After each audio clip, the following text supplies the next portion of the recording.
Hey everybody, Man and Steven here, continuing to count down my top 25 comic movies of all time in release order. In at number 22, it's Spider-Man No Way Home. Now, I'm a sucker for nostalgia, and people talk about nostalgia like it's a bad thing. It's not. Getting to see Tobey Maguire and Andrew Garfield back as Spider-Man with Tom Holland as Spider-Man was basically a dream come true in some respects. Now, Spider-Man is not my favourite superhero, but it's always been up there, and in fact, in probably 95, 96. It probably wasn't my favourite for a little bit because I used to love the animated series, maybe 94 actually. But yeah, seeing those three together was just great, and it kind of ends the fan wars of which one's better, who's better, blah blah blah blah.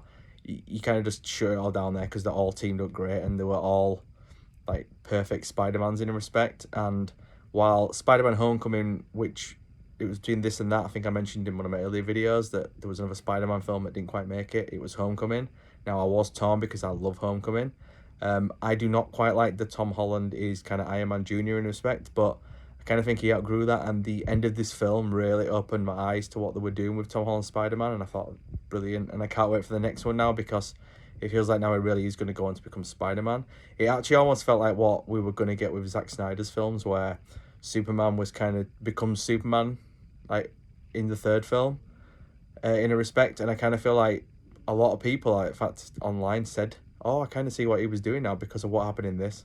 So, but anyway, back to the film. It's so cool to see, like, Jamie Foxx back as Electro, and he looked better than he did in The Amazing Spider-Man 2. To see, you know, Sandman, even though they had to CGI him because the actor wasn't available other than voice work. The Lizard, Dr. Octopus, of course, and of course Willem Dafoe as the Green Goblin, and he probably gives his best performance as Green Goblin in this film, in my opinion, because he's like, it's like he's really grown and he kind of understands what the role requires, which, not that he didn't in the original one, but it's like now it's like, yeah, I'm the Green Goblin, and I kind of feel sorry for whoever takes on that role and next time they do one, although they won't do a worse job than the guy from Amazing Spider-Man 2.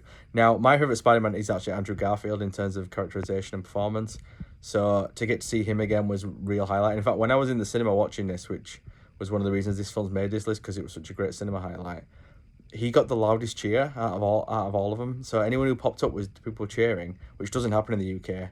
And when Andrew Garfield showed up, people went crazy. So yeah, but yeah, that's my number 22. Look out for my number 23 in the coming days. And until next time, keep being super.